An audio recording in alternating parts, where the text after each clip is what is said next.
Hey, hello everybody. Welcome to the Star Spangled Salute Air and Space Show here at Tinker Air Force Base. I'm Ron Mullen, the voice of Tinker, and I'm also with the 72nd Air Base Wing Public Affairs Office. And joining me is Staff Sergeant Jeff George with the Oklahoma Air National Guard. And Jeff, some of you may recognize him from his other job, which is as a meteorologist for Fox 25 News here in OKC. And glad to have you aboard with me, Jeff. We're going to have a great time today. We're going to be your hosts, everybody, as we celebrate our armed forces, past, present, and future. So we're just minutes away from the opening ceremony, and that'll feature the United States Air Force Academy's Wings of Blue parachute team. They're going to jump in, Jeff, with the flag, and of course be playing the national anthem. And we have a singer today, Tinker's own Staff Sergeant Nicole Manarosong.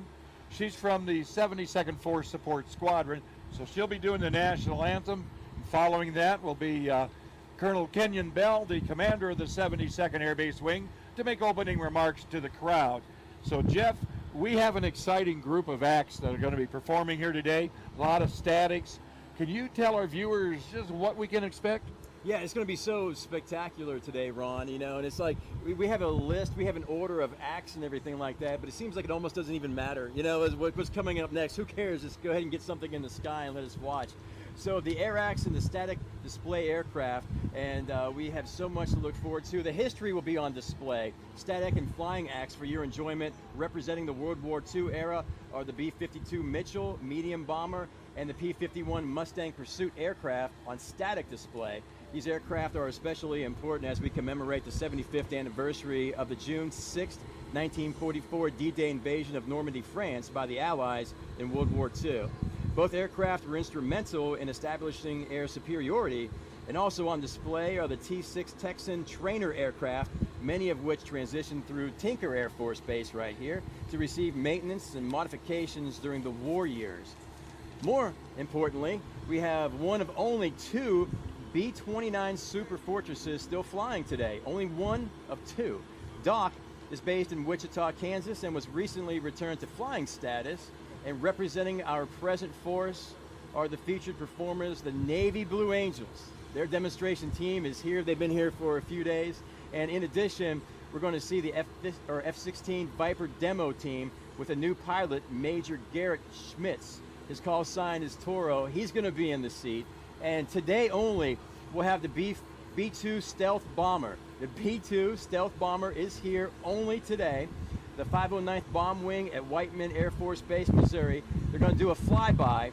That's another photo op, and you don't want to miss that. And Saturday and Sunday, please pay special attention to Tinker's own aircraft that we have right here in your hometown. A KC-135 Stratotanker flown by the 507th Air Refueling Wing, an E-3 Century flown by the 552nd Air Control Wing, and an E-6 Mercury flown by Navy's Strategic Communications Wing 1. Wow. And a whole lot more. We got a whole lot more. That's just the tip of the iceberg, everybody. So you want to stay tuned to see all the best action you're ever going to see at an air show right here at Tinker. Now, like I say, we're still minutes away from the opening ceremony. And can you go tell us a bit about some of the ground acts, things that aren't flying, that people walking around will be able to go see and do?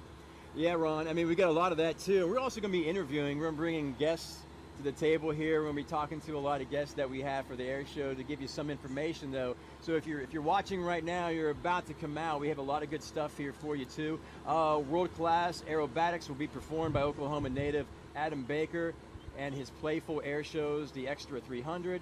Ken Peach will fly the Jelly Belly Piper Cub and demonstrate the forgiving characteristics of this early training aircraft, performing aerobatics, slow speed flight, and even landing on a moving vehicle. Now, what kind of moving vehicle is that going to be? I don't know. I can't wait to see that because I've never seen it done. And obviously it must be pretty good. I tell you, we wouldn't have it here if it wasn't. Yeah, I don't understand it, but that's the whole point of it. That's why we're trying to get you to come out here to see things you've never seen before. And so you got to make sure your cameras are ready. Make sure you bring either a camera, make sure your cell phone is charged for this kind of thing too. Justin Lewis, a former Air 10 Thunderbolt II pilot with the Air National Guard. He's going to fly the FLS Microjet and a thrilling display. And you know a little bit about the microjet, right, Ron? Oh, yeah. It was featured in that James Bond movie, Octopussy. Yeah. But I tell you, we're not going to have them fly through any hangars today, ladies and gentlemen. I think that might scare some of our viewers and some of the people out here. We're not planning on it anyway. No, I'm not planning on You it. never know what's going to happen here at the Tinker Air Show. I mean, that demonstrates, of course, jet performance on a small scale. It's really impressive if you've never seen anything like that before. Justin is debuting a brand new scheme saluting the armed forces. He will have a second jet on static display, ready for your selfies and pictures for your kids and all that stuff. Representing the future of air refueling is a brand new, recently delivered KC-46A. That's a tanker from McConnell Air Force Base, Kansas, which will also do a flyby for your cameras. The KC-46 is scheduled to take over portions of the air refueling mission, as KC-10 Extender and KC-135 Stratotankers are retired from service. And that's going to be a sad day. Yeah. But, you know, the new tanker coming on board, they keep delivering more and more, and we'll be getting up there and replacing the KC-135 and the KC-10 Extender Tankers. And in the future, down the road here at Tinker, we'll be doing maintenance not only on the old 135s, but we'll still have the KC-46A Pegasus. So we'll be working on both tankers for a while, and that's going to be quite a thing to do out here. That's a lot more mission coming on and workload for the Air Logistics Complex. Now, yes, we're moving forward. We're moving forward. That's thing, right. yeah. We got to move forward. Now, in addition, as we're talking about the ground acts, and to help us cover that, we've got Major John Quinlan, who's the Public Affairs Officer from the 507th Air Refueling Wing Public Affairs Office, which is a reserve component here at Tinker. And he'll be out in the crowd and covering some of the different events with some other camera folks that we have. Senior Airman Jordan Martin from the Public Affairs Office of the 137th Special Operations Wing, which is Air National Guard, located, they're out at Will Rogers World Airport. And we got a lot of other Guard and Reserve members. In fact, this is a total force production. I'm going to have to say it right now. We have active duty, we have Guard, we have Reserve, we have civilian, we even have contractors. All branches. Working all branches represent, so it's a total force production here at the Star Spangled Salute Air and Space Show. You can't miss that. So we'll be covering a lot of ground activities. One of the big things that we have that's a new attraction here at Tinker will be the STEM City. And the STEM stands for Science, Technology, Engineering, and Math. And John will be over there getting some interviews with Marlon James, who's setting that all up. And it's a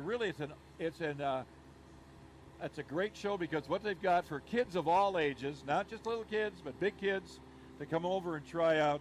It's an interactive science, technology, engineering, and space, and mathematics area. It looks like almost half the crowd now are kids, at least a half to a third Yeah. are kids, which is just great. They You will be. expect that, but still. You're right.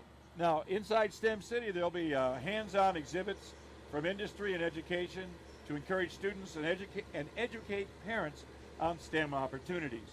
They'll be able to interact with various types of robots and drones, fly aircraft simulators, or build an airplane with a rigamajig. I've never heard of this, but it's been described to me as a Tinker toy on steroids. So I'm looking forward. I got to go over and check that out. They can play with some of those things? That's with right. The drones and stuff? And they're going to be doing some 3D printing and robotic demonstrations, and there's hands-on stuff, so you'll be able to go out there and try a lot of different things. So It's rigamajig is like a thingamajig, but it's a rigamajig. All right. Well, just check that out. That works. Okay. And then, of course, we want to make sure you have a lot of information as you're here and when you're coming out.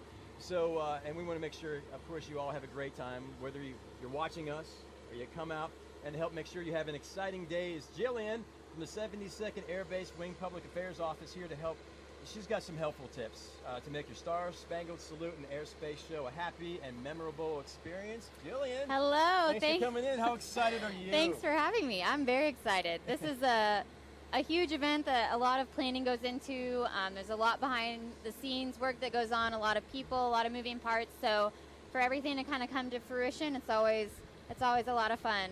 Yeah. So we're excited. Did you think it would, how long have you been in the planning process?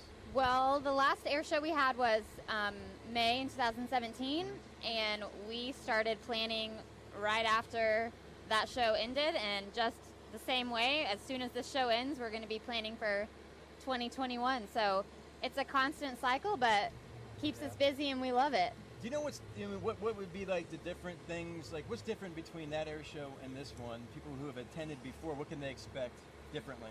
So we are very lucky to have great weather, so that's been great. So far, yeah. I know I don't want to jinx it's it. only been 15 minutes. I know. Okay, I don't want to jinx it. But yeah, there's a lot that people can come out and see. We have the STEM City, like we talked about. There's a lot of static displays that's going on. The Blue Angels are our headline act this year, and they actually have a virtual tent set up, and the Blue Angels team is going to be there from about 11:30 to 12:15 today, and then they fly at about 2:45 or 3. Yeah. So that's a great opportunity for kids, families to go over and check that out and see, and maybe get to talk to some of the team and just kind of pick their brains and ask them some fun questions and interact with some of the superstars. So we're excited to have them out for sure. Yeah, and they arrived quite a few days ago. Yeah, it's crazy. The air show Saturday and Sunday, and they got here as early as Wednesday, and have just been prepping. The maintenance staff is a huge personnel of about 40 or 50 that came in. So that's been cool too. You see the team is about 8 officers, and then there's a huge slew of enlisted personnel that really keep everything on track. So they're pretty sharp, right? Pretty sharp. Their precision is on point. So yeah, you get to meet some of the pilots. We did, yeah, and we've done a couple of media flights and key influencer flights of some noteworthy people throughout our community, and so it's really cool to get to highlight them. How did they do? I mean, so they put them through the ringer, right? Yes, and that is something that is really exciting to get to bring our community members out and have them experience that. But yeah, they pulled, I think, 6 Gs and 7 Gs respectively, and we had 1 male and 1 female, and I mean, it gives them a great opportunity to see what our service members are capable of, and just the immense training that goes into what they do, and for them to experience some of the maneuvers. I think it knocks them off their feet a little bit. So it passes them out, yeah. Well, I didn't want to say that, but there is some of that sometimes. So, but yeah, I mean, it's a once in a lifetime opportunity, and so they get to share that experience, through social media outlets or their news outlets, and so it's just a really cool thing. Yeah, you realize that you get a greater appreciation for what the air crew goes Absolutely. through. They're a special breed. Not everyone can do that. Absolutely, and that was something that I know one of our guests, Emily Sutton, who's a meteorologist, she just had a great appreciation for how weather impacts flight, and you would understand that too as a meteorologist, and just kind of show the science behind everything that goes into an air show. And yeah, it's really awesome to see the maneuvers and the tricks that they do, but getting able to see all of that, and how humidity and vapor in the air and everything affects the flight is a good perspective. Yeah, I was a broadcast meteorologist and also an aviation meteorologist too. So I mean, they're 2 completely different things. Right. We're talking about wind shear and turbulence and icing and all that stuff. So it really is different. Any safety things we should be aware of? Oh, tons. So this is a huge event. Obviously, we have hundreds of thousands of people that come out, and we want people to be safe. We want people to enjoy it. And stay hydrated and stay, well nourished. We don't know if it's going to rain or not, but right now it's super sunny, so we want you to make sure you have your sunscreen.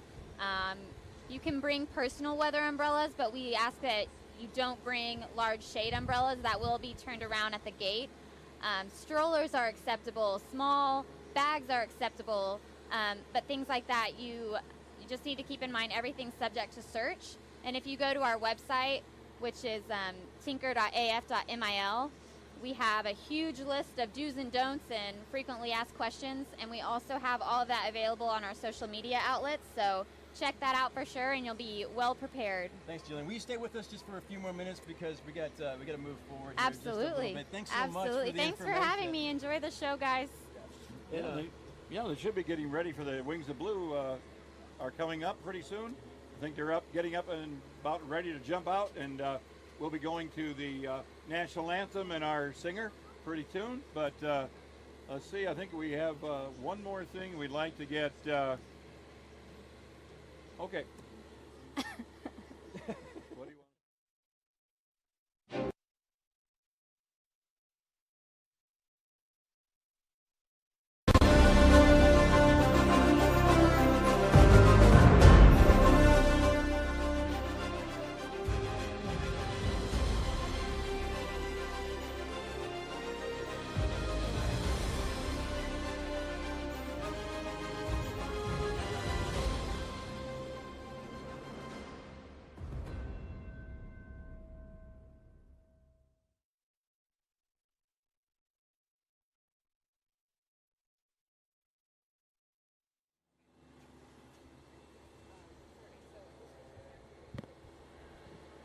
Have they done the national anthem yet? They're doing it now. That's the.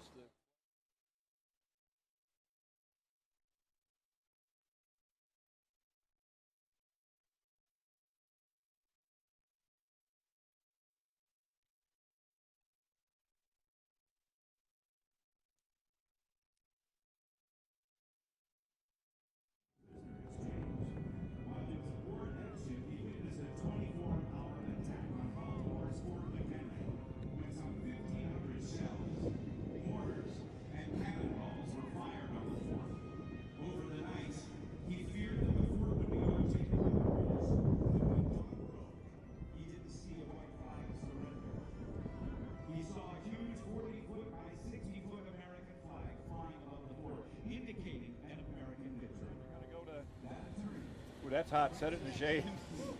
Was I loud enough or anything? And he was inspired to write a poem called The Defense of Fort McHenry, the first stanza of which became our national anthem. As we see the flag high and above, Adam Baker circling the jumper, who will be bringing in that American flag as the aircraft from the wings of blue continues to climb for another jump.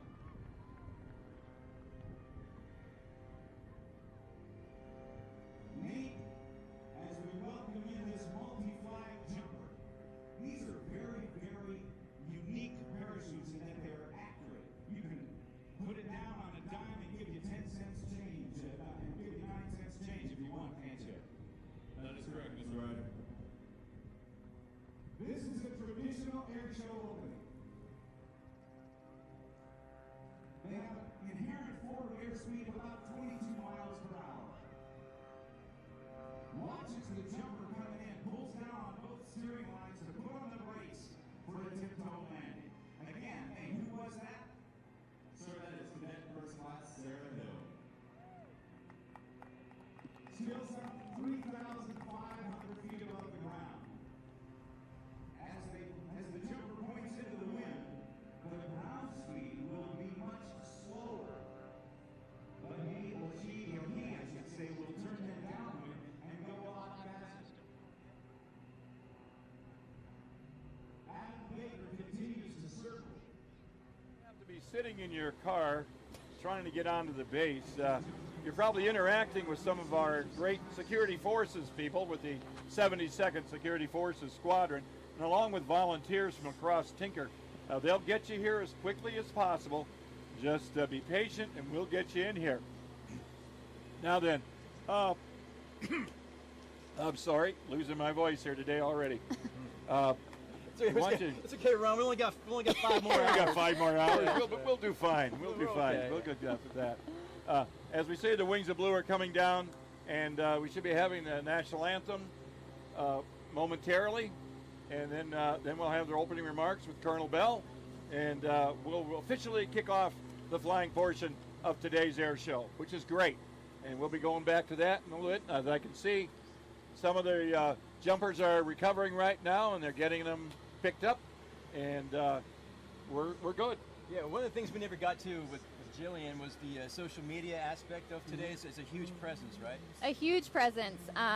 Something that I didn't talk about earlier that we're doing this year is kind of a scavenger hunt, kind of a way to interact with everybody, and we're hashtagging that as Find Your Favorite. And the idea is that you can go around and pick your favorite aircraft or your favorite booth that you saw, or your favorite, STEM City activity, anything like that. And we encourage you all to put that on social media and tag Find Your Favorite. And what we're going to do with that is go through and we're going to pick out a couple winners, and we're going to offer them an exclusive behind-the-scenes tour of Tinker Air Force Base. So it's a little bit of an incentive there, and it's just a great way for us to get to see your experience and how you're enjoying it and what you like.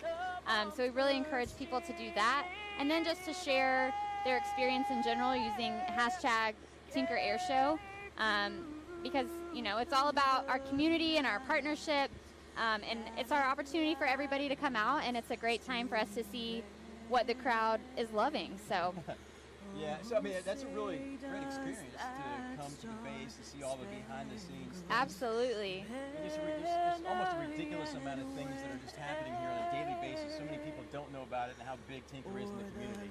Yeah, there's a lot, and so social media is kind of the hub for everybody to just see everything that they might have missed. So check it out for sure. Get the national anthem going on now.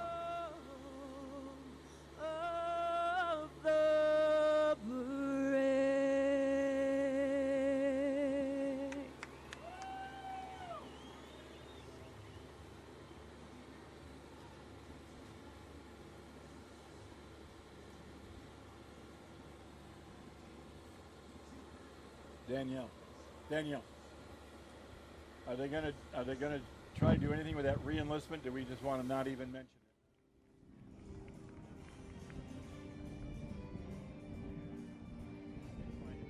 We wanted to go ahead and broadcast. We have another jump that's going to take place, and it's a very special one, isn't it? Indeed, sir. We'll see in a second who our special guest is, but the Hopland UV-18B Twin Otter is inbound for its second pass, about to drop its second load of jumpers. Then he's going to do a When you mark. say second load of jumpers, it's not just any load, is it? No, sir. We have a special guest today. His wife asked me to, he asked me to not announce his name until he was under canopy. But I guess the surprise is about to be over. Today we have 72nd Air Base New Commander Colonel Henry Bell doing a tandem jump, his second with the wings blue. And if you look to see that white streak of sky, that's where the smoke panels are on the Tandem Masters. Go ahead. All right, guys, welcome back, and that was amazing. What a way to have a presentation for the national anthem. You know, most Yes. people have never seen anything like that or been a part of it. Yeah, it is. It's very stirring, and it's a crowd pleaser. You can see everybody was really appreciative when the jumpers got down. A lot of applause from the crowd. It's a great crowd. It's still building out here, and we're saying, take your time getting through the gate. Be patient. There's a lot to see here. We've got a whole afternoon of flying activities that we'll be talking about. And we'll talk a little bit about the base, some of the missions that we have here at Tinker, to let you know just what we do here. We have quite a large base. We have a workforce of about 31,000 people. That's Army and Navy, Air Force, Guard, Reserve, civilians, and contractors. We all work together as one team here at Tinker, and we'll tell you more about that as we go along. Is there anything else you have at all, Jillian, that we want to say that There do's and is don'ts? something. Well, do's and don'ts, yes, we kind of covered that. But like you said, if you're sitting in line, you're waiting for the gate, or maybe you're trying to plan your day as to how early you should leave to come out here, traffic is going to be congested. You just got to expect that and prepare for that. So we encourage you to give yourself ample time to get through the gate and park and walk out and make sure that you are ready to go so you don't miss anything. And we also want to encourage you to know your route kind of before you're going. So if you are a non-DOD ID card holder, you're going to have to go through the 3 air show gates that are located off Douglas, which are Riscosi Gate, the Lancer Gate, and the Liberator Gate. So again, those are off Douglas, and those are the gates you're going to need to go through. If you're an on-base resident, we do have shuttles available going from the Med Group and 9001, so that can hopefully ease some of that congestion and traffic as well. But yeah, if you just try and plan your day or plan out tomorrow, maybe you're coming tomorrow, that will really help a seamless transition, and you can get here and get settled in and get ready to go. We're expecting 300,000 people. That's an estimate. We are, and that is a whole lot of people. You see how many people are here now. Yes, and so yeah, we had record-breaking crowds at our last air show, and so it's human nature for us to just be competitive with ourselves and push that limit. So we are shooting for the fences, but if you don't swing for the fences, pardon me, then you know, how are you gonna get there? I'm shooting for the moon. I'm swinging for the fences. Yeah, it's all up there. So, but yeah, it's going to be a great couple days, and we're really excited, and we're excited to meet people. And then stop by our autograph booth. We have an autograph booth with some of our aviation, our pilots, and then we also have some leadership. So check it out. With them too, yeah, take pictures, selfies. If you grab a program, we've got autograph pages there. So tons going on. And what I think I missed it. What Twitter handle and what Facebook page are we looking for? Yep. So on Facebook, we are Tinker Air Force Base. Easy enough. If you search us on our other platforms, you'll get there. But to make it easy, Twitter, we are team_Tinker. And Instagram, we are Tinker Air Force Base. And you can also find us on YouTube because why not? You know? Yeah. So it's like we can't get rid of you. No, we're everywhere. Yeah. It's a big job. So there's a lot to cover, and we want to make sure that everybody gets to see what it's all about. It's almost impossible to not have a good time, and we're just minutes away from the Wings blue parachute jump to kick off the flying portion of the air show. And to get you acquainted with the Tinker Air Force Base and its mission, we're going to start off with the Air Force Sustainment Center. AFSC is the focal point for maintenance of the entire fleet of Air Force aircraft, as well as some Navy, Marine Corps, and NASA. So here's a quick look at their mission. The mission of the United States Air Force is to fly, fight, and win in air, space, and cyberspace. At the heart of the Air Force are the airmen and their machines. They are our combat power. The Air Force Sustainment Center enables their missions. We sustain their fight. We maintain their weapons. We are the readiness engine for combat power in our Air Force. We are professional airmen with the global area of responsibility. The air logistics complexes are the backbone of sustainment for our weapon systems. We inspect, repair, rebuild, and improve weapon systems and support equipment. We write the software that makes the hardware work. We are engineers, mechanics, logisticians, and support personnel. We are the Air Force supply chain, the first responders for mission resource requirements. Our supply wings provide the parts, the fuel, and the equipment that makes global reach, global power, and global vigilance possible. Our airbase wings are power projection platforms. Our installations provide the airfields, infrastructure, force protection, communications, and services that support our airmen, families, and communities. The Air Force Sustainment Center is the readiness engine for our Air Force, for manned and unmanned systems, for conventional and nuclear missions. Every bomb, every missile, every mission enabled by us. We stand on the shoulders of giants, preserving our legacy and looking into the future. We are innovating, leveraging new technologies, and using our most powerful resource, the minds of our airmen, to deliver combat power for America, anytime, any place, any environment. Professional airmen, delivering globally integrated, agile logistics and sustainment to fly, fight, and win. Today, tonight, and into the future. We will never falter, and we will never fail. We are the Air Force Sustainment Center. Sustainment Center. What we have here also, I want to get into another organization on base, and that is the Oklahoma City Air Logistics Complex. and that's the largest of 3 Air Force complexes in the Air Force. And we're going to take a look at this impressive organization and talk about what they do. They do a lot of stuff out here. Like I say, they're the largest, not only of the 3 complexes, but they're the largest organization on base. They have about 10,000 people that work in that organization, which makes up over half of the workforce. So if we can take a look and see what the Air Logistics Complex is doing.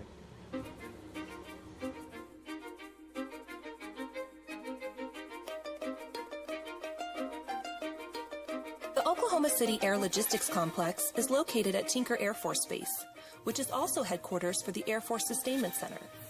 With approximately 28,000 military and civilian employees, the base is the largest single-site employer in the state. The installation has an annual payroll of $1.4 billion, a statewide economic impact of $3.4 billion, and creates an estimated 31,775 secondary jobs. More than 9,500 military, civilian, and contract professionals are assigned to the complex, which makes it the largest organization on base and one of the largest in the Air Force. The complex provides direct product and maintenance support for aircraft, aircraft commodities, engines, and software to locations around the world. Let's take a closer look at the dynamics of this 21st century aerospace maintenance enterprise. The 76th Aircraft Maintenance Group performs Program Depot Level Maintenance, or PDM for short, on Air Force and Navy aircraft. PDM is an inspection that encompasses repair, modification, overhaul, paint, and functional check flights. The group also provides depot-level support and expeditionary depot maintenance support for Air Force Reserve, Air National Guard, Navy, and foreign military sales aircraft. The 76th AMXG has over 3,900 assigned personnel who perform more than 4 million maintenance hours, producing about 160 PDM aircraft and 35 non-PDM aircraft annually. The group is the primary PDM site for the KC-135, B-1, B-52, and E-3 aircraft. The KC-135 in its various configurations is a refueling workhorse, providing air refueling to bomber, fighter, and transport aircraft, as well as special mission platforms. The group also serves as the sole source of maintenance, repair, and overhaul for the B-1 and B-52 bombers. The B-1 and B-52 are the backbone of America's long-range strike force, providing rapid delivery of precision-guided weapons. The Aircraft Maintenance Group is responsible for performing depot-level maintenance and modification on the Air Force's E-3 airborne warning and control system and the Navy's E-6 aircraft. These aircraft provide central communication for our nation's military and civilian leaders. Finally, the group is responsible for stripping old paint and applying new paint to all assigned PDM aircraft, as well as the C-130 and KC-10 aircraft. Despite their ages, these aircraft are essential to our nation's defense. Their longevity is directly attributed to the exceptional efforts of the personnel in the 76th Aircraft Maintenance Group. The 76th Commodities Maintenance Group provides flexible and responsive repair and manufacture of aerospace components and shoulders the critical responsibility of inspecting, repairing, and testing 3,500 end items and 400 different secondary structures for jet engines and aircraft annually. The group has over 1,960 assigned personnel and is the primary source of repair for the offensive avionics on the B-1 and B-2 and flight control avionics and flight indicator controls for the C-5, C-130, and F-15 aircraft. The 76th CMXG Oxygen Shop is the Air Force's sole organic depot repair facility for liquid oxygen converters and oxygen regulators. 22 unique test cells are used to support weapon systems, air-driven accessories, repairs, and overhaul.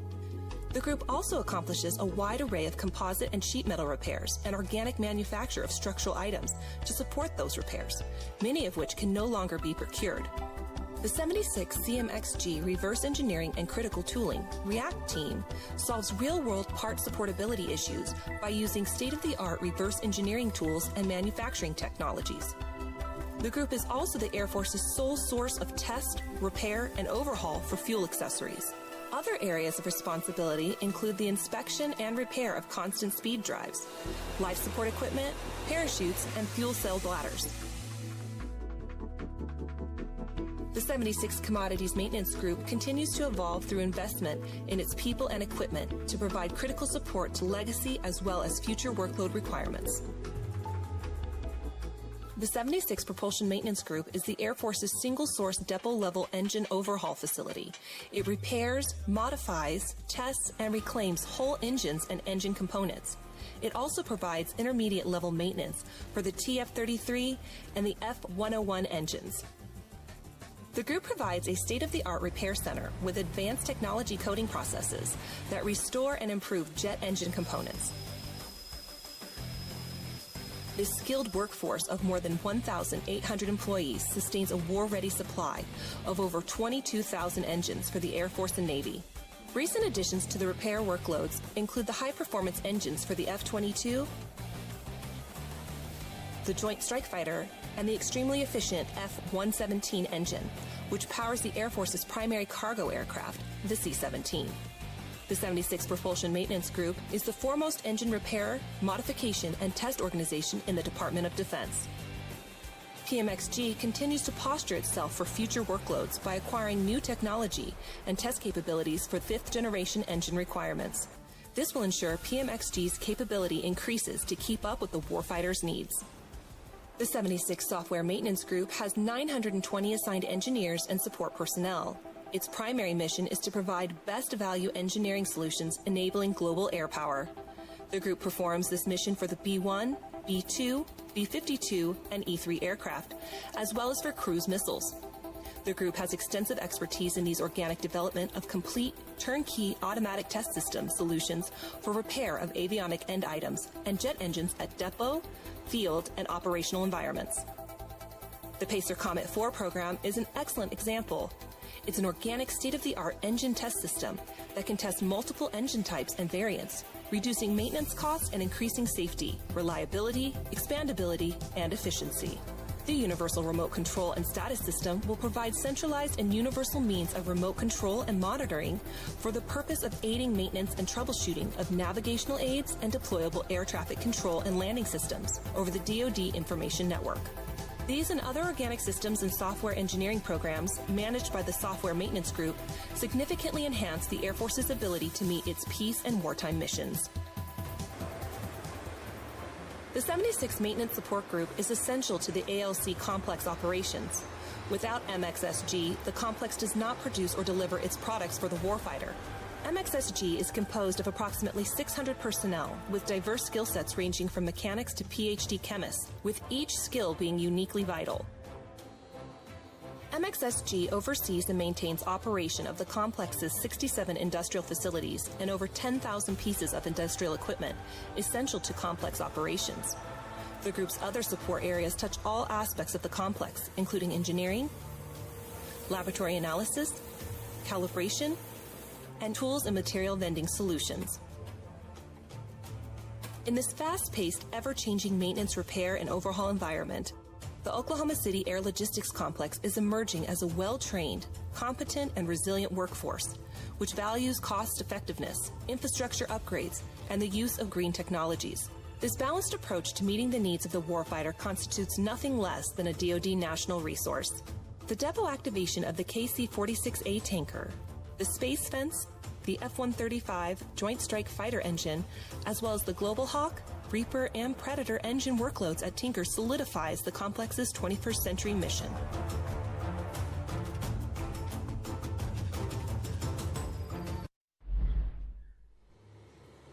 Welcome back, everybody, and joining Ron and I are Greg Davis, call sign Cactus, from the Tinker Air Force Base Public Affairs Office. Thanks for being here, Greg. My pleasure. Good to see you. Yes, sir. Thank you for having me.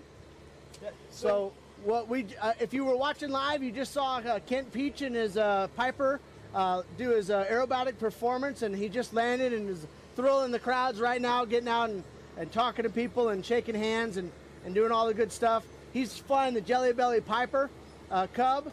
It's what an aircraft that is. That is a 1940s era aircraft that was used to initially train pilots for World War II service. And it's gone on, Piper Aircraft Corporation's gone on to become a great success, of course. The Piper Cub is one of the most beloved aircraft for tail wheel trainers in the world. If you want to fly a tail wheel airplane, you train in a Piper Cub.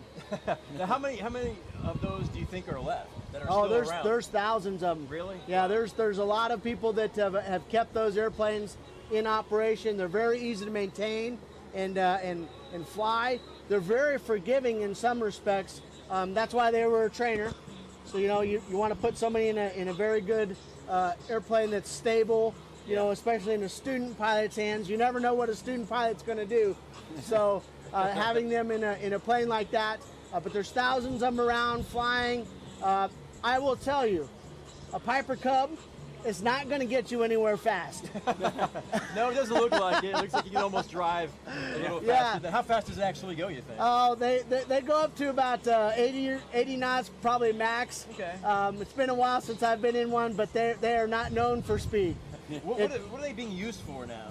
Mostly training. And just general aviation flying. So get from point A to B, go for a $100 hamburger somewhere at your local airport, fly across town and get some air beneath the wings. That's what a lot of people do with them. So it's not exactly flying in style, but it gets the job done. It gets the job done, and it's a lot of fun. And I'll tell you, it's a real hands-on airplane.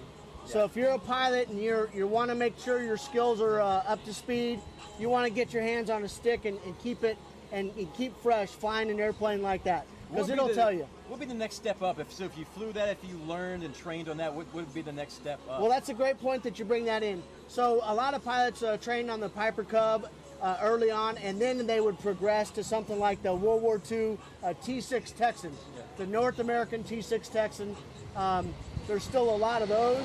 Well, we've got it. As you can see, we were just drowned out by the noise of an E3 taking off here at Tinker Air Force Base. That, ladies and gentlemen, is the sound of freedom. That's a beautiful shot. I can tell you, the folks in the 552, the 552nd Air Control Wing, they're our largest wing in Air Combat Command, and we're proud to have them here at Tinker Air Force Base. One of the things that they do is they provide an eye in the sky, no matter where we need them, around the U.S. or around the world in many cases. Have you ever been on a flight? I've been on a flight, and it's a great airplane. It's a long-serving airplane for our United States Air Force.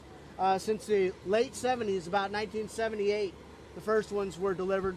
We've got an entire fleet, but we also share, it's unique. Our unit here shares some of the responsibility and some of the manning with our Canadian counterparts. Wow. Through the NORAD agreement.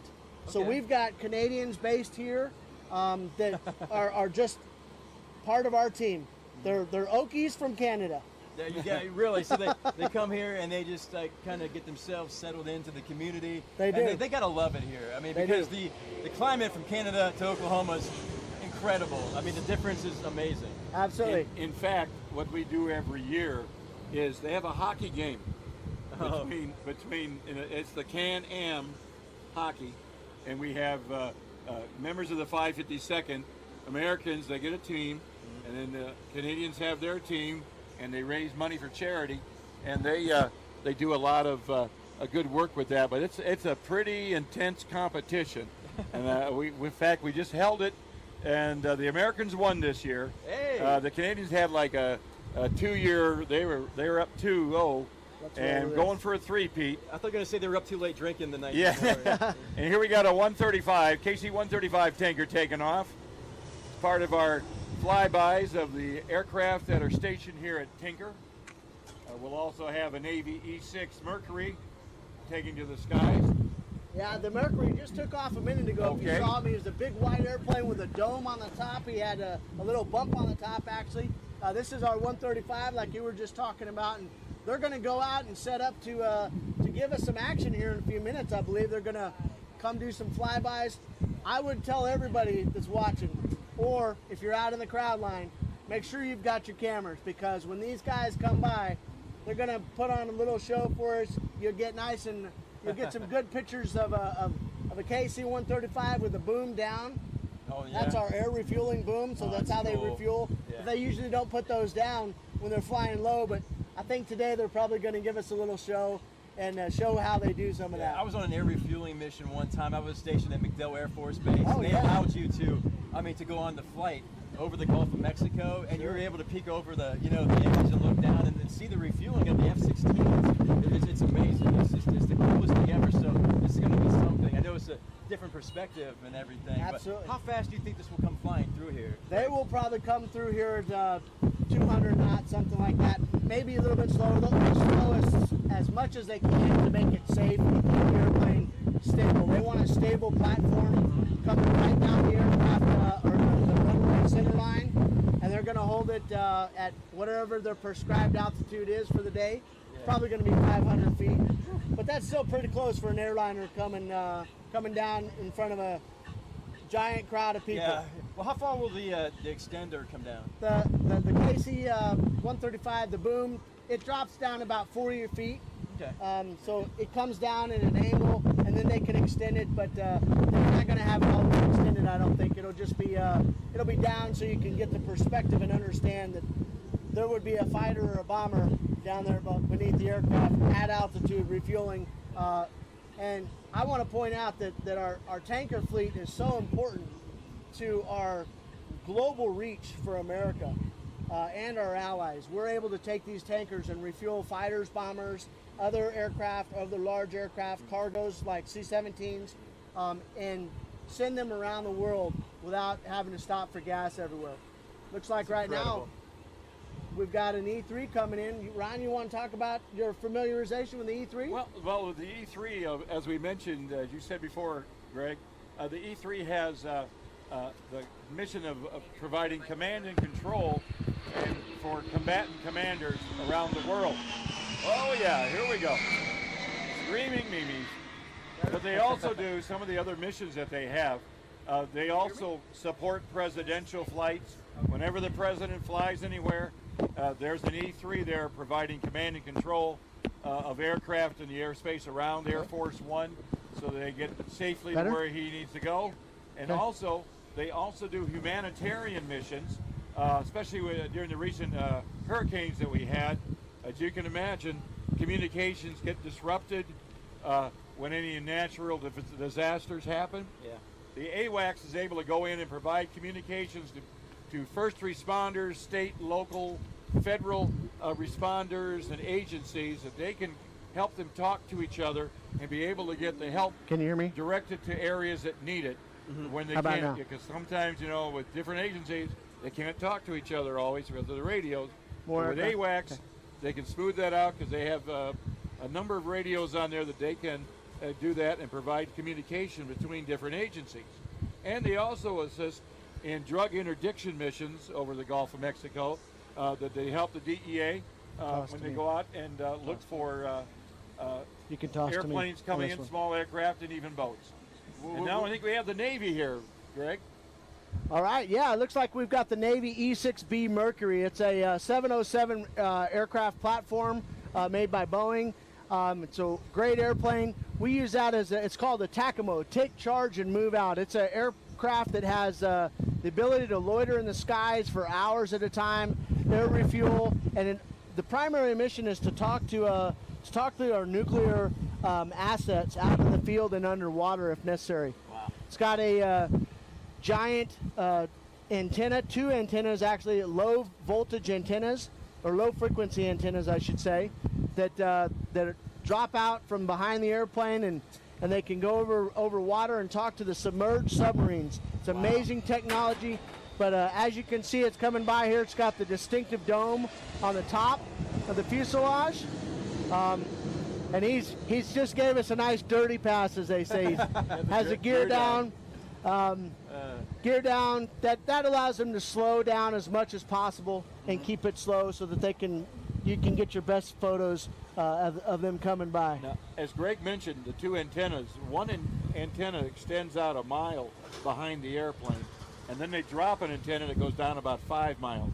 Wow. So they broadcast 5 between miles? 5 miles. They broadcast between.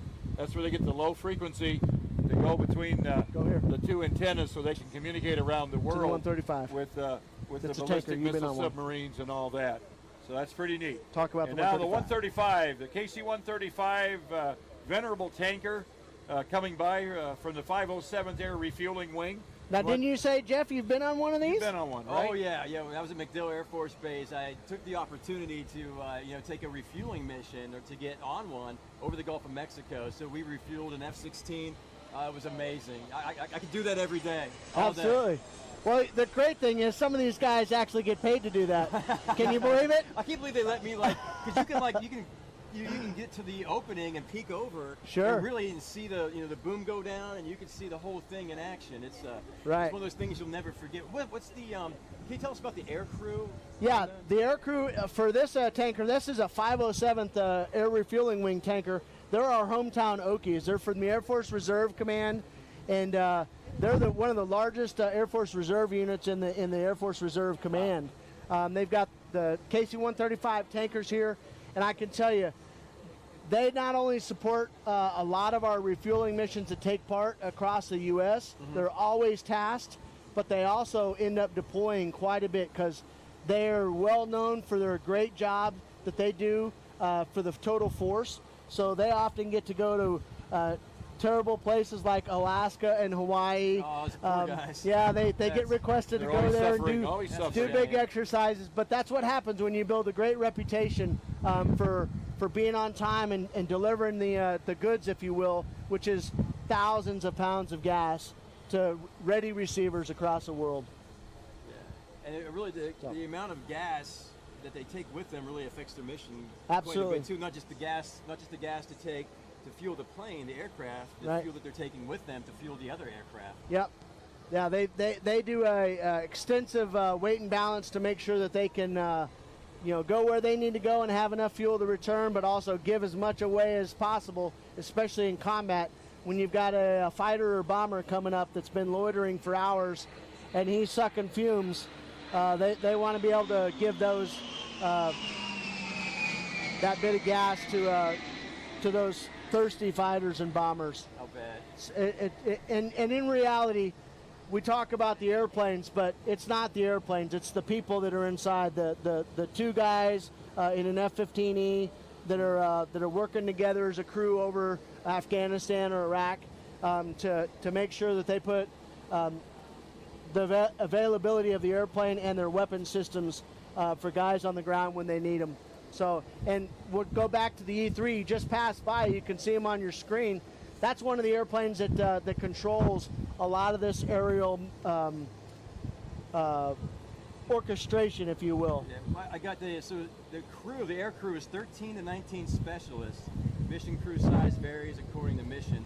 That's a lot of air crew on one aircraft. But all their jobs are real specialized, right? They are. They've got officers and enlisted. They've got the pilots that fly the aircraft, of course, the pilots and flight engineers. The flight engineer is an enlisted guy who's responsible for making sure all the systems on the aircraft are working appropriately. And he's an expert in his own right, but when you talk about the experts, you talk about the pilots, highly trained, and then you go down to the individual crews who have the specialized training for controlling aircraft, and then some officers on board. They're called air battle commanders. Yeah. They have a sight picture. They understand what's going on in the air overall. And yes, these are some of our most highly trained, most difficult to replace air crew. But I can tell you what, a lot of them have a very strong background in STEM. Remember we talked about the STEM earlier? Oh yeah. So that STEM is so important because we've got these young kids that come in and they understand science, technology, engineering, and the math that goes into formulating some of these radar pictures and how all that stuff works. So we're always in the Air Force. If you're out here at the show today and you want to come out and check out our STEM city, please do so. Yeah, and there's Air Force Reserve recruiters, and there's Air Guard recruiters. That's here right. Too, in case you're interested. Remember I was telling you about that boom coming down? Oh yeah. They've got the boom all the way down. As you can see it approaching from screen right, he's going to show you exactly how far that boom goes down. And they got it extended all the way. Yep. It looks far, but it's really not, because if there was an F-16 attached to that or another aircraft, it would look kind of scary, wouldn't it? They're almost too close together. Well, just imagine a C5 hooking up. You want to talk about filling the screen? Oh my gosh. Yes. Or any B-1 bomber or B-52 bomber. You can look down and see the pilots flying as they get up in there and they work themselves in. But it's funny you mention that, because I've actually been in an F-16 many times refueling behind a KC-135, and the airplane is incredibly close. Yeah, the only time I've seen it in the movie, it was called Executive Decision. Yeah, it was like Kurt Russell and Sure. Steven Seagal had a really weird cameo in that. And but you got to see the refueling mission, that happening right there. And what could happen if it goes wrong? Oh, well, I can tell you, that's one of the reasons why we have a emphasis on training. This stuff doesn't happen overnight. You've got to have people that are going to go up and do this on a routine basis, learn how to get behind another large aircraft in the weather, if you will. Right. While flying, maneuvering, even making turns while hooked up. So it is a perishable skill that we definitely try to make sure that not only our tanker crews, but all the receivers get plenty of time to practice this. Because when it comes down to it, Jeff, when they have to perform in action in the real world for combat, they've got to be able to do it, and they do it flawlessly, I can tell you. So so to get the boom into the aircraft that needs to be fueled, is that mostly done by? Is it mostly computerized? Is it automatic, or is somebody there with like a joystick, or how does that go? No, for the KC-135, there's a boom operator. He's basically the third crew member. He's an enlisted. He or she would be an enlisted air crew member that lays down in the back of the airplane and actually flies that boom into the air refueling receiving port of the aircraft. The E3 here's got a receiving a receptacle, as they call it, on the top. So there's lights on the bottom of the KC-135. The pilots are looking up at the bottom of the 135. They're getting into position. They're slowly moving in, and then once they're close enough, the boom operator will extend that boom down and fly it right in and plug into. If you want to look at it this way, imagine a pole vaulter. Right. Yeah. Coming down, and they plant that pole and go. That's what we do, right into the box. Yeah. And they bring it right into it. It barely makes sense, that. I mean, who would even have that concept? Like, hey, let's refuel somebody in the air. Let's go ahead and let's get a KC-135. Let's go ahead and build some kind of contraption to refuel that thing in the air, and let's do it. Sure. And that's one of the amazing things. And they do it in good weather and bad weather. Yeah. Well, let's talk about some of this stuff that we see on screen now. These are some of our Vietnam reenactment. This is a C-7 Caribou. It's a cargo aircraft that was used throughout the Vietnam theater to transport troops and supplies in and out of austere airfields, and very instrumental in moving stuff around in that theater, especially with unimproved strips. It's capable of landing on very short strips and then taking off again. It's an amazing airplane. You're going to see it do some cool stuff. We've got the Sky Raiders here we're showing. We've got a A-37 that's called the Dragonfly. It's a ground attack aircraft. We use Vietnam, and so did our Vietnamese allies. Does it look like a dragonfly? Is that why it's... It looks like a dragonfly. A lot of people call it the dog whistle. You can see it on screen now. Yeah. It's got a very high-pitched noise from its twin engines. And it sounds like a dog whistle, I'll tell you. and that's not just sitting outside of it, that's also being in the cockpit. I've got some time in the trainer version of the A-37. It's called the T-37, and that is a loud airplane. Small but loud. Small but loud, and it's very hot inside. Today is going to be a perfect example of... I know a few people like that, small and loud, No, I didn't like it very much, but this represents a lot of what they would have experienced in Vietnam. Mm-hmm. Vietnam, the high humidity, the hot temperatures, flying in daylight, and low to the ground where it's bumpy. So they're going to get the full experience today putting on this act for us. So those were produced back in that era, back in the Vietnam era. Have they been produced since then? Those were produced mostly in the 50s. 50s, okay. Mostly in the 50s and 60s. And then they were used throughout the Vietnam era until They were retired from services. They were slowly replaced by more advanced aircraft. Some of the trainer versions only retired about 10 years ago. Okay. It's amazing. Yeah, it is amazing. And there's still people that can pilot. There's still pilots that can still fly Absolutely, them. absolutely. We've got these are some great folks from down in Dallas at the Kavanaugh Flight Museum, putting on a great display for us today. They're going to do the Vietnam reenactment. They take the Caribou up, and then they've got a helicopter, a Huey, world famous Huey helicopter, famous from Vietnam. It's got the famous whoop whoop that you'll hear from from the main rotor. So they're going to put on a full act, and if you've got your cameras out, make sure you make your way up to the crowd line to get some photos of these guys coming and doing their stuff.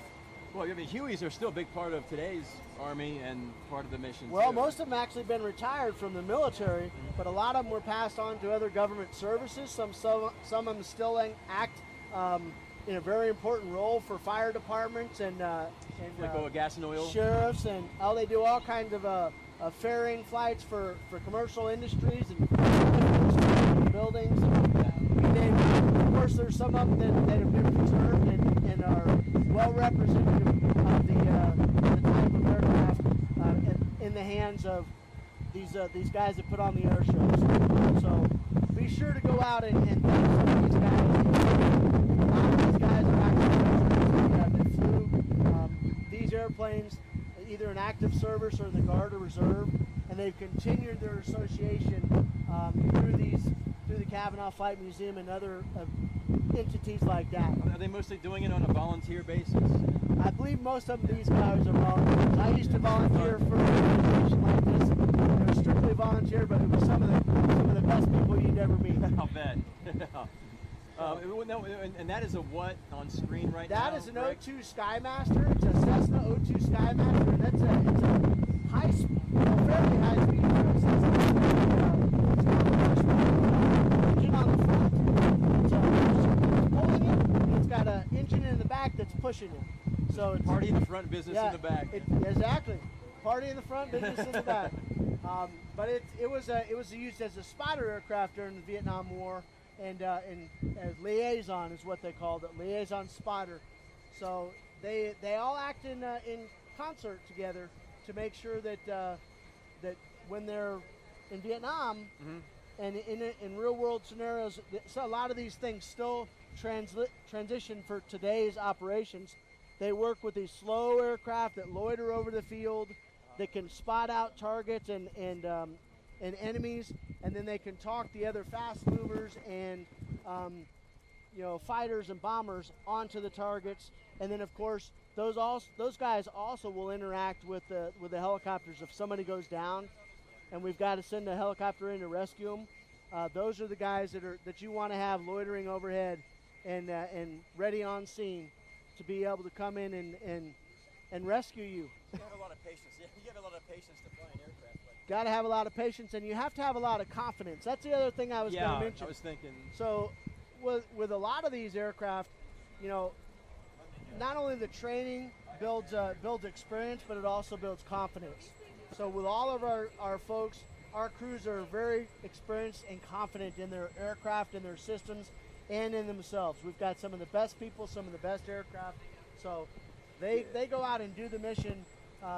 And do it to a high level of expertise. I guess a lot are unsung heroes too, because you don't hear about things like that. Like these rescue missions, they go out and they got to fly. They're highly trained, and you may fly for 10, 12 years and not even get a chance to apply what you've learned or any rescue techniques or whatever. And then, but when you have to, it's a big deal. When you have to, it better be second nature.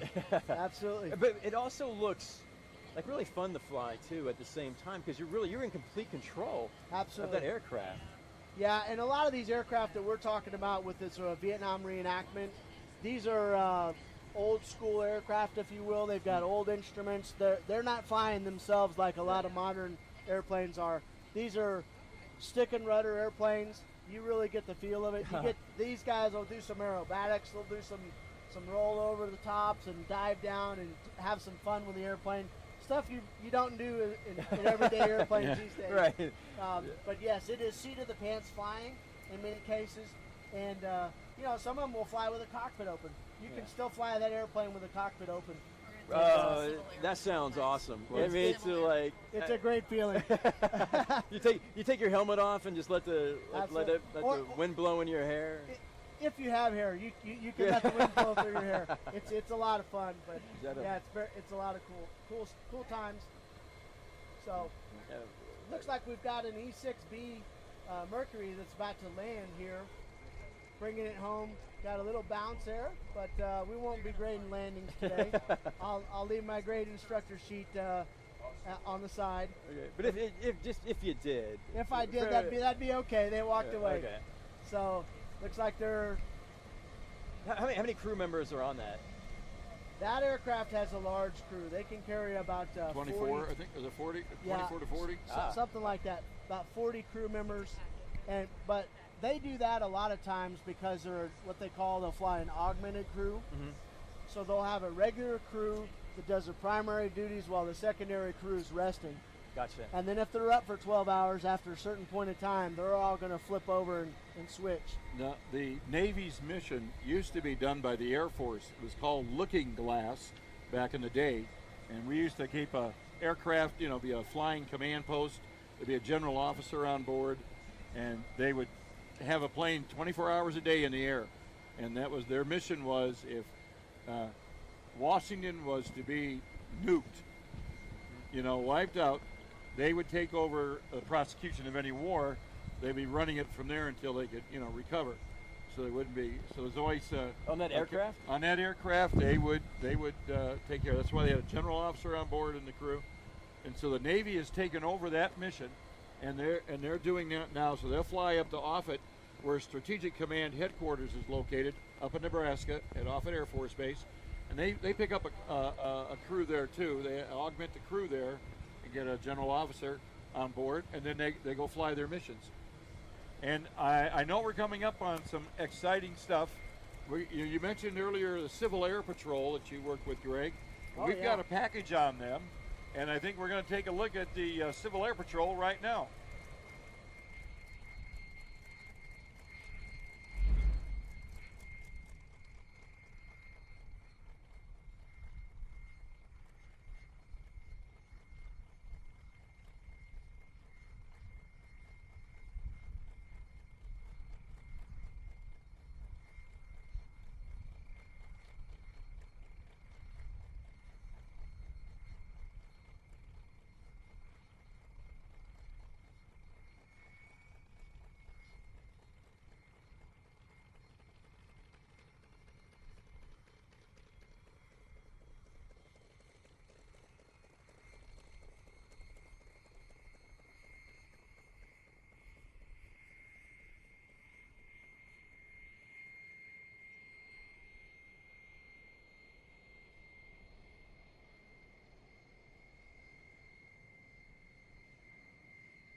Little technical difficulties there. It's okay. It's expected. If we wanted to know anything about the Civil Air Patrol, we got Greg here to tell us a little bit about that too. And you're a big part of that. I am. I love being in Civil Air Patrol. It's the official Air Force auxiliary. So Civil Air Patrol actually has the largest fleet of civilian Cessnas in the world. Wow. And you'll see them. We've got one of them here, a Cessna 182. It's got distinctive red, white, and orange coloring on it, high visibility. And that's because some of our missions involve going out and doing search and rescue. Gotcha. We search for downed aircraft or lost hikers, people that are missing if they go off the road or something like that. And what's the precedence there? Because you send out first responders, right? And then maybe the National Guard. I mean, where do you guys fall into that? Well, a lot of it comes if a first responder, let's say there's a missing hiker, and they go out and they do an initial search and they can't find them, then it's usually turned over to a county or a larger entity. Right. And sometimes the Civil Air Patrol will be called in to send up some airplanes and also send out some ground teams and try to find out what happened or track folks down and see what they can do. So I can tell you, just recently, we had the Civil Air Patrol wing here in Oklahoma was activated to do some flights to document the flooding, the massive flooding along the Arkansas River, Okay, yeah. and all the impact that that had. And that was done, I believe, to support the state and FEMA, so that they could understand the scope of that flooding. And what they're going to do with that information is take it back and understand how the flooding happened, are the full areas impacted, and how to prevent that in the future. But also, where do supplies need to go? Where do we need to send? That's huge for mission planning and budgeting Absolutely. too, because I mean, you take a big chunk. I mean, you really kind of alleviate a lot because there's a budget, you know. Right. And then when there's an incident or something like that, you know, somebody's going to be paying those bills. When you come in like that, Sure. that's a big financial relief. Well, the great thing is these are small airplanes. They're inexpensive to operate. Civil Air Patrol is volunteer only. So I'm a volunteer pilot for them. I fly. I'm very happy to do that. But yeah, that's exactly what you're talking about. Low budget, high return though. We've got some very experienced people and high quality products that are delivered, and you know we can do a lot for a little bit. Yeah, I'll bet. Well, let me ask you this now. The age of members of the Civil Air Patrol, how young can you be to join? You have to be 12 years old to be a cadet. That's cool. You can 12? join at 12 until 18. You can be in the cadet corps, if you will, and then once you're over 18, I believe you turn into you can be an adult member. And I was a cadet way back when.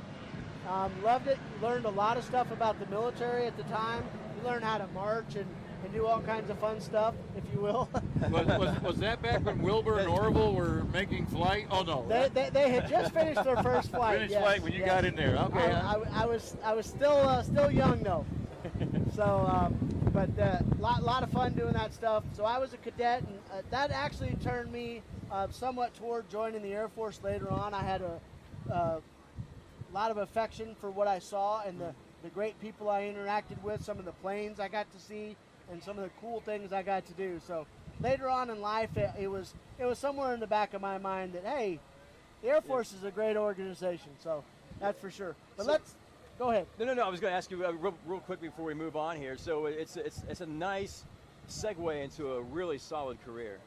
Absolutely. The military is looking for the best and the brightest, and we want patriots to come in and defend our country.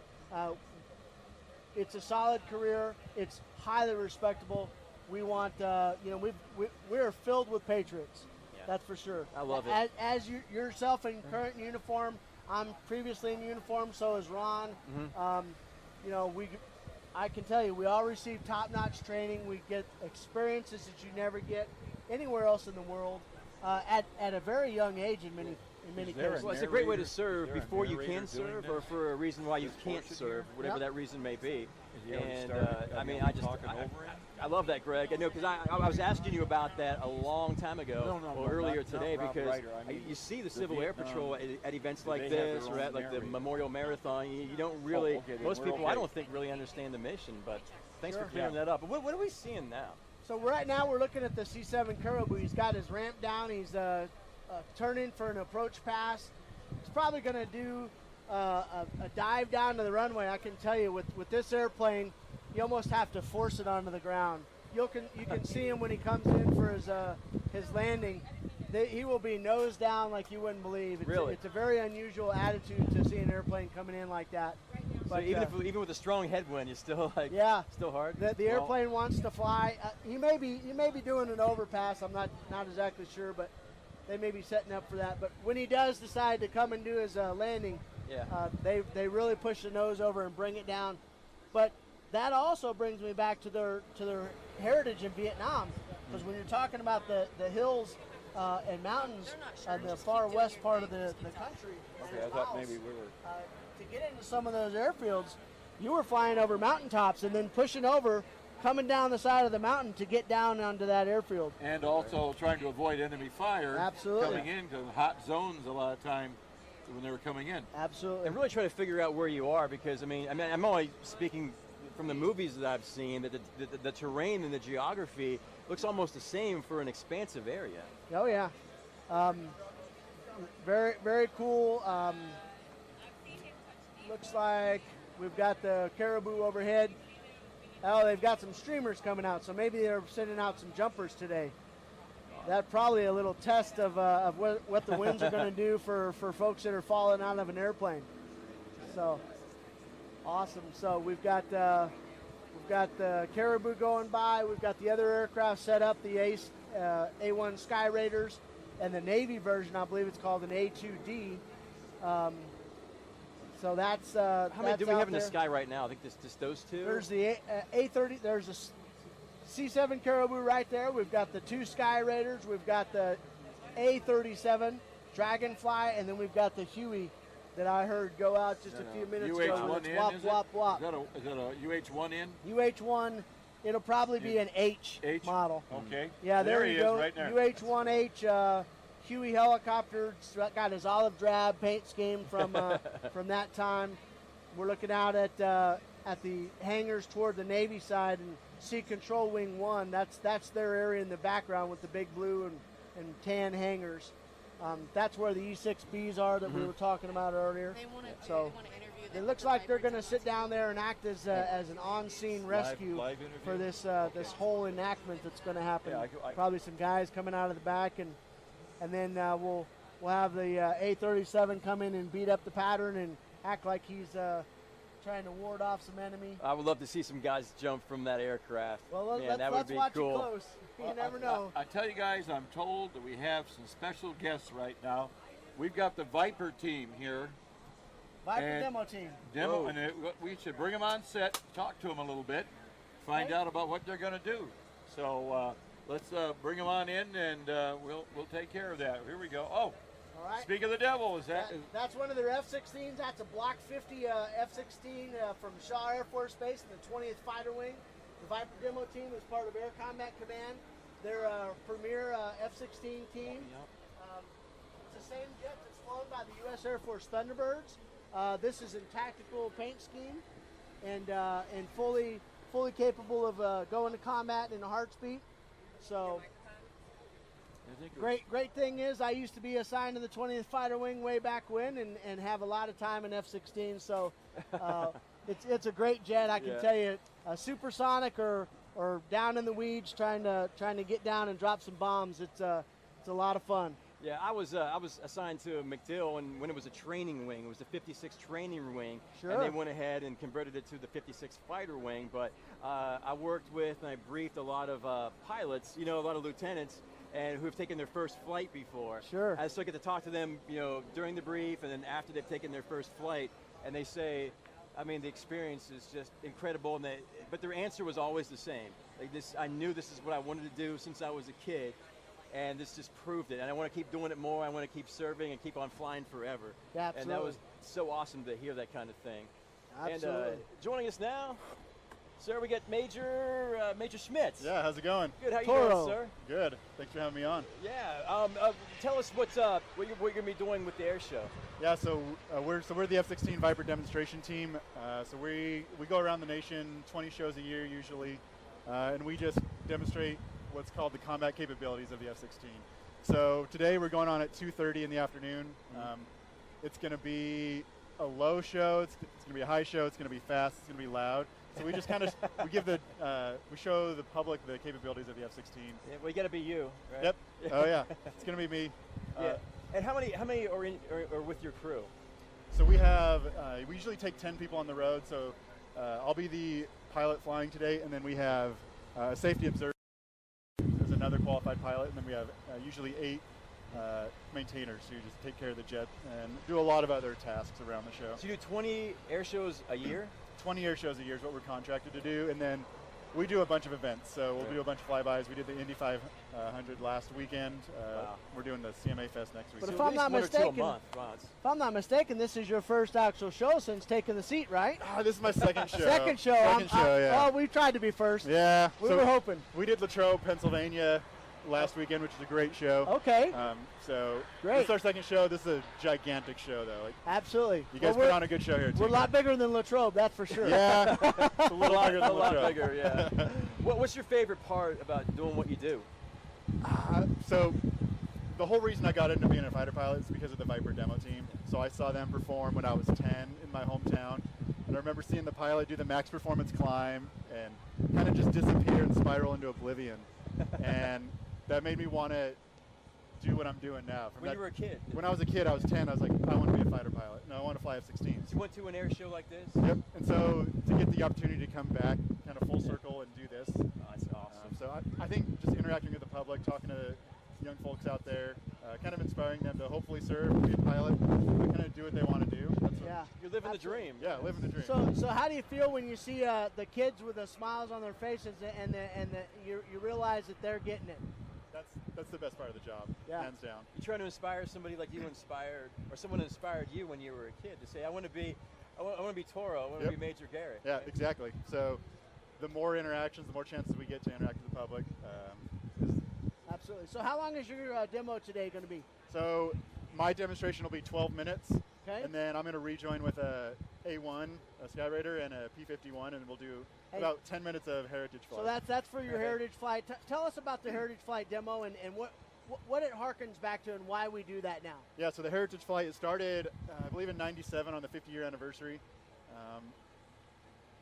Essentially, we're combining old warbirds, so flying with a P51 and an A1 today with modern aircraft. So there's only 4 qualified pilots in the Air Force who are qualified to fly with the heritage flight, and I'm one of them. All right. We got Loco, Dojo, and Shiv are the other ones. They're the ACC demonstration pilots. Loco, that sounds... Yeah. So there's, it's just to kind of commemorate the past and the present, kind of combine both, and it's just really cool to get both of those modern and old warbirds together. They're priceless warbirds. So. Absolutely. Yeah. Absolutely. So your act, I mean, do you have a lot of say in how you do it and how it's presented? So we'll adjust it based on the weather, but we have a set routine. There are a couple iterations of it based on what direction we take off and what the weather is, but for the most part, we do mostly the same thing every time. Now let's talk about the jet real quick. So you're going to be flying a Block 50 F-16. It's going to be very clean, no racks, no tanks, no nothing, but you're going to be in burner quite a bit of the time. Yeah, so for a comparison, with this same jet, same configuration, clean, if I'm just flying normally, I can fly for about 2 hours. Flying like this, I'll be able to fly for about 15 minutes. Right. So we are in full afterburner pretty much the entire time. And you're going to be straining for the G's quite a bit too. Oh yeah. So when you see the show, we'll hit 9 Gs about 20 different times throughout the show. Right. Mostly it's during our repositions. We try to stay as close to the crowd as we can. Okay. So when you see me performing my maneuvers, that's kind of my break. Right. And then when I reposition, that's when I'm in 9 Gs trying to survive mode. Absolutely. We know the other cool thing about this being your dream as a kid and living it out, even if this is your dream, you're not really sure if you can execute it or not. I mean, not everyone can pull 9 Gs. And then, so when did you realize that, you know, I can do this, I can pull this off, not mentally, but physically? Yeah, so like that's part of the challenge. Like you grow up every day, you're competing in the Air Force. If you want to be a fighter pilot, you have to compete. So there were 33 people in my class. One of us got fighters. I got FAPE, so I stayed as an instructor, and then I was lucky enough to get an F-16. That first time you go up to flight, what we call BFM is when you hit 9 Gs for the first time, and it's intimidating. I'm not going to lie, but you get through it. You build your confidence, just like anything else. The more you do it, the more confident you are with it. How long have you been in now? I've been in 11 years, 11, so I've been flying for 10, and been flying the F-16 for about 5 years. How long are you going to do this your whole career? I mean, you don't plan on doing this for your 20 or 30 or what? So I'll do this job for 2 more years, and then we'll see what the cards hold after that. Well, you deserve whatever you get, sir. Well, I appreciate that. Yeah, Major? Absolutely. Thank you, It's been a guys. pleasure. Can't wait to see you. Absolutely. Wonderful to have you at Tinker Air Force Base Air and Space Show. Yeah, thank you for having me. If you're watching on Facebook Live, I mean, thank you for doing that. But if you live in this area, if you live in Oklahoma or even close, you want to be here. I mean, we're doing a really awesome presentation on Facebook that you're seeing right there, but you don't really get the feeling or the full effect unless you're here on the ground watching this. It's incredible, man. Awesome. Perfect. Cool. By the Oklahoma Air National Guard recruiting booth, saying hi to everybody. There's also a static jet. Bring the kids over. Take a picture in the static jet. It looks just like this one, and I'll be right there. See you on the ground. Roger that. See you on deck, buddy. All right. right, ladies and gentlemen, you heard him. Get your cameras ready. He's turning the microjet around. He's going to be coming from left to right, right down the show line. Ladies and gentlemen, Justin Lewis and the FLS Microjet.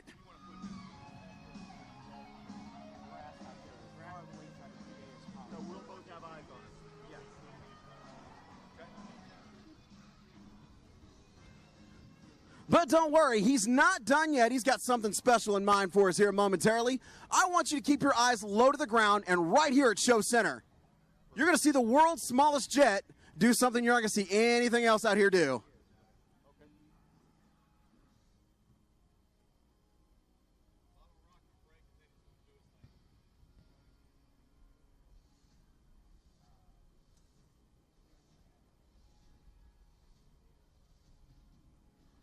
Here he goes. Keep your eyes low and to the right as Justin Lewis brings the microjet down low. He's coming down to the deck. Smoke off. You're going to lose him. Put your eyes right on Show Center.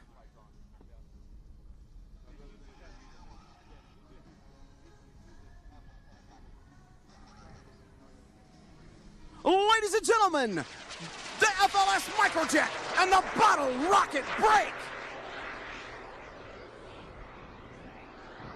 Oh, yeah. And one of the questions we get asked most often, Rob, is what happens if the microjet loses an engine? Does it just land like a lawn dart? The answer to that question is no, it does not. The microjet has a 16-to-1 glide ratio with 17-foot wings, and folks, that's impressive. So what does it do? And he's going to show us here in just a second. He's going to come down. Right now, he's on his base leg. Sorry, excuse me, he's on his downwind leg. He's going to move to final, and then he's going to pull the attenuator, spilling all the thrust out to the sides. And Rob, then what happens? The world's smallest jet becomes the world's smallest glider.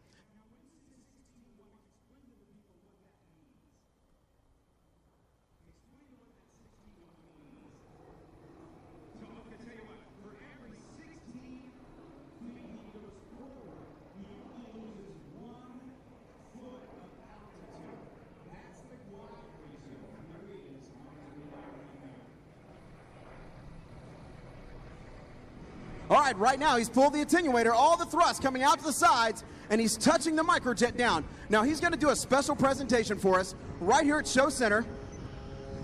He's going to bring the microjet right to Show Center. So if you're out there, you want to make your way over here because he's going to do a special presentation for Team Tinker right here at Show Center.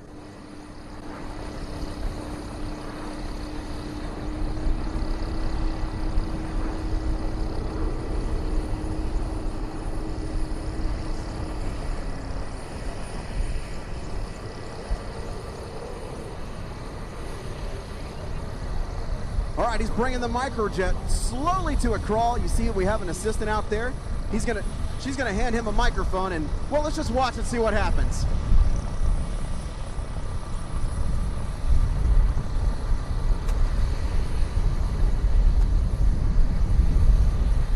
He's gonna spin the world's smallest jet around. That doesn't take a whole lot of room. It's like driving a go-kart in a cardboard box, really.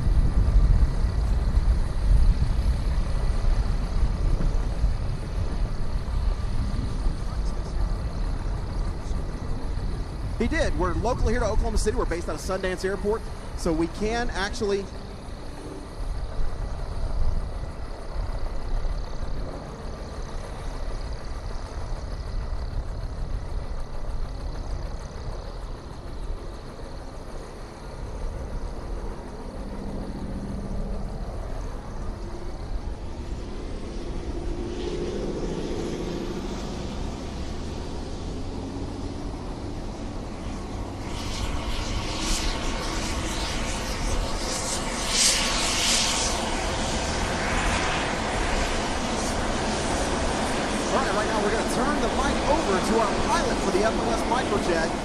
as soon as he gets his parachute off. All right, Justin Lewis, take it away, sir. Thank you, everybody, for having me here at Tinker Air Force Base, my hometown. This is a special presentation because we have a military tribute wrap here, but we have an additional presentation today. My crew and I, we are all veterans of the Oklahoma Air National Guard here and of all of our military services. When you combine us across the board because some of us served in the Navy. But we want to say thank you for all the men and women that served with us here. And additionally, when Adam comes in here in just a second, we just have one more thing we want to do for you. Alan, over to you. All right. Bring it in, Adam. Here momentarily, we're going to see Adam Baker come in and help us out with our tribute. Go, Adam. Go, go, go, go.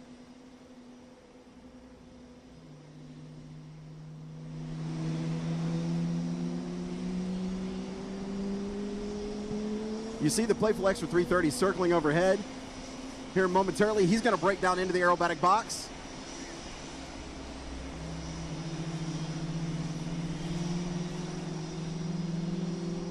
All right, here he goes. He's smoke on right now, diving down into the aerobatic box.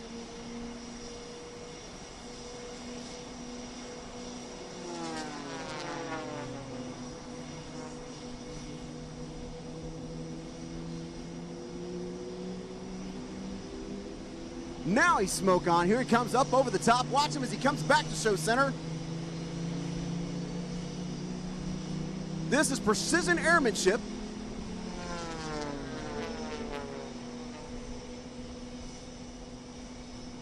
Way up over the top one more time, hanging off the harness.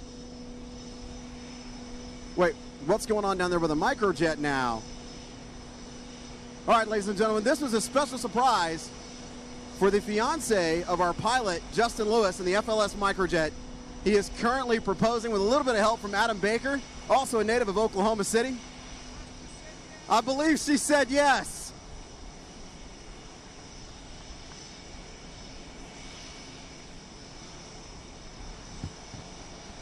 And a little salute from our pyro team. Ladies and gentlemen, Justin Lewis and the FLS microjet! Rob Ryder, it has been a pleasure, sir. Back to you. And his girlfriend, now fiance. He just had Justin Lewis, if you were watching, propose to his girlfriend right on the runway. We called it romance on the runway. what a way to... Hey, only at Tinker will you see that on a day like today. At the That's Star entertainment. Spangled Salute Air and Space Show. That we was smooth. do everything for you. That's right. Look at the happy there they couple. go, yeah. Absolutely. Off we go into the wild blue yonder. That's right. You have to make that a two-seater and get her in there. Yeah, there's not much room for that, though. Yeah, I know. Yeah, he just set a high bar for a lot of guys out there who are trying to think about proposing to their, That's to right. their girlfriend. I mean, to be able to do it, to fly, to land, and for her to help him out of the aircraft. And then, like, I don't know if you caught that or not, if what we were saying, but one of the other pilots made a big heart in the sky. Yeah. And as he was proposing to her. And he did say something. I'm not sure if everyone got a chance to hear it or not. We We're not couldn't really hear sure. what he was saying, but I'm sure it was some nice words and pretty pleased. Her reaction was pretty. You didn't have to have words to understand her reaction. I'll tell you, That's true. she was happy and surprised. That's true. And I want to point out that Justin Lewis is one of our local hometown guys. He's an air show performer and Air National Guard pilot, as well as Adam Baker. Adam Baker's an aerobatics pilot from the area, very well known here. So this was a culmination of I think probably a pretty good plan between some friends. Yeah, you wonder how long it took something like that to be put together. You know, how long was this a year in the making, or Probably. was it last weekend they were out having a few beers? I doubt and that. Like, hey, I got an idea. Let's do this. Probably didn't happen like that, but I'm glad to see it went off well for all involved. No animals were injured in the making of this this right. picture. So, so you're a pilot too, obviously. Yes. And then you fly Cessnas? I fly small single-engine airplanes right now, mostly. Yeah. So are you interested in doing any kind of stunt work? I'd love to do some stunt work. I'll probably eventually get up to train and get qualified to be an aerobatic pilot, but it's going to be time and money, unfortunately. Right, because that's on your own dime, right? So if you want to be aerobatic or acrobatic pilot, I mean, you got to go out on your own time, your own money, and finance that and do these shows. Yeah, and it's not cheap, but it's a lot of fun. It's really rewarding to be in a high-performance airplane that can do that kind of stuff. And speaking about high performance, let's kick over to what you're seeing live on the screen with the A1 Sky Raiders coming in looks like they're holding a tight formation in loiter, just like they would if they were in a downed aviator scenario. They'd be loitering off in a safe distance until they were called in to come and provide some close air support. The A-1 was a venerable bomb truck, could carry a lot of bombs and rockets and still loiter over scene for hours. So it's a huge radial engine, and they could just bring it. So you see these airplanes that they've got some configuration to represent. We're now seeing the Huey helicopter, the UH-1. Iroquois is its actual name. It's made by Bell Helicopter in Fort Worth. It's spinning up. It looks like they're preparing to do a downed aviator scenario. So they're really got a lot of history. They're going to do a scenario where they have they're going to have a situation where they're going to have to try to rescue someone. Something like that. They'll act like there'll be a downed aviator out in the middle of the airfield. I believe that's their scenario for today. So they'll have the spotter aircraft come in and spot the target. And which one? They'll act like they're talking on the radio. They may actually talk on the radios to the downed aviator, and then they'll sequence in the close air support. Try to get the rescue helicopter in. If that doesn't work, then they'll do it again until they can come and get that downed aviator. Okay, we're told that now we're about ready to have the narrator for the Vietnam reenactment take place. So we're going to throw it over to the narrator and let him tell us what's going to be happening. We'll get the full story. One American jet is hit while diving on his bomb run and is in flames.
PJs are on the ground, of course, para-rescue jumpers designed to go in and add a medical assistance and assistance, of course, with gunfire and calling in gunfire support.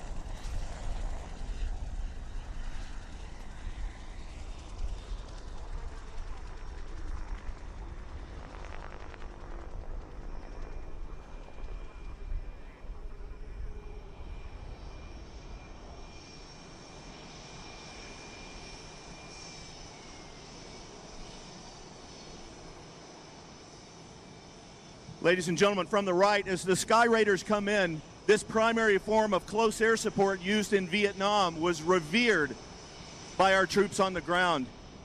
These are bomb trucks, they're gun trucks, a remarkable piece of engineering. Even today, these two Vietnam veterans make an impressive sight as they come lay down the hate on the enemy for the benefit of our pilots on the ground.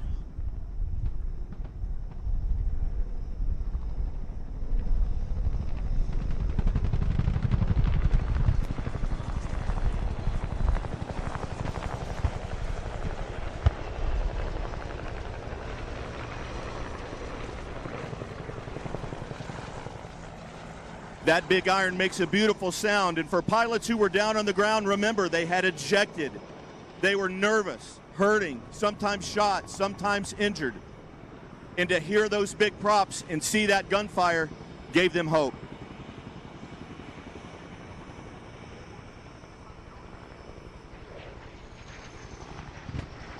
From right to left, the A-37 was the export version of an aircraft we used as a trainer in the United States. The A-37 flown by the South Vietnamese Air Force in support of American and South Vietnamese forces. Warlord 11 in the Huey continues to come across the battlefield to make sure that somebody's got eyes on the pilot so they do not inadvertently drop bombs on him.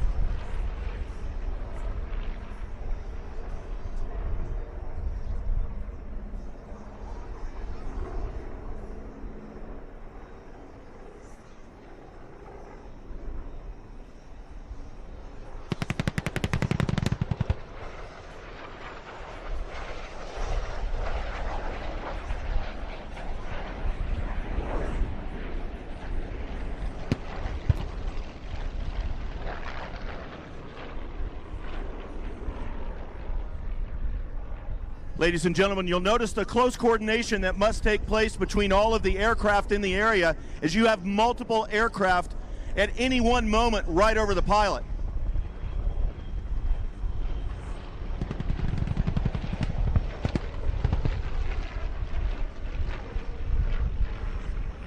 Note also the Caribou, the C-7 high overhead that maintains surveillance on the battlefield as we attempt to pull out Kingpin 11. Just to the right of Show Center, look out at the Huey, where Kingpin in a white helmet's just been pulled on board by the PJs.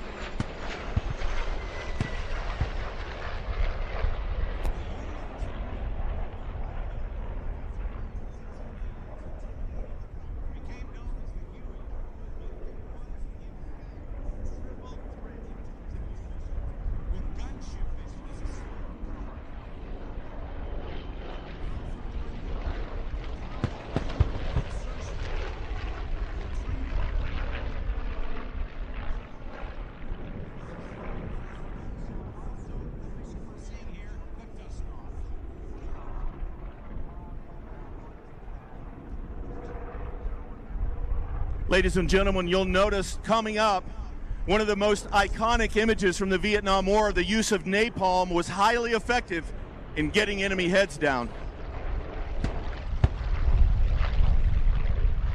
As Warlord lifts off, he's at his most vulnerable, and note the aircraft now turning in.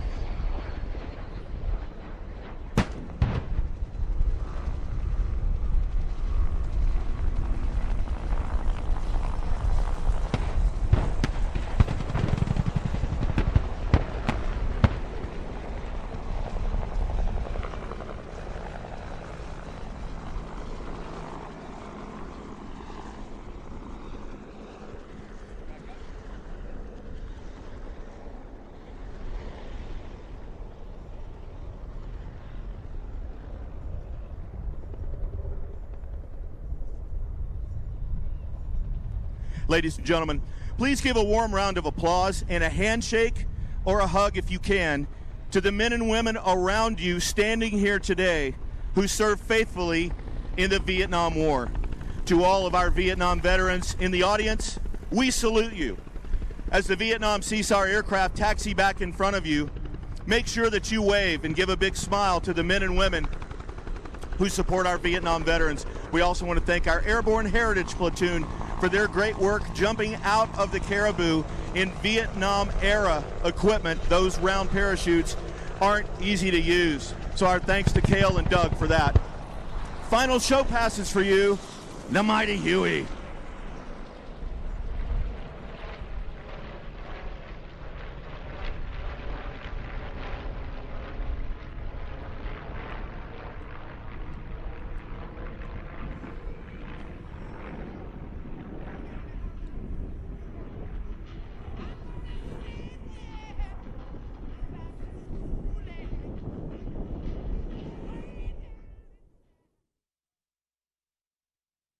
Crowd favorite. You can hear the everybody reacting to it as we see that Vietnam reenactment. Absolutely. So we're getting a lot of people out here, Ron. Tell us That's about right. that right now. Well, I hate to tell you, if you haven't gotten out here yet, don't try, because we have reached capacity for parking here at the air show. So the gates are closed right now. But again, the beauty is we have an air show tomorrow.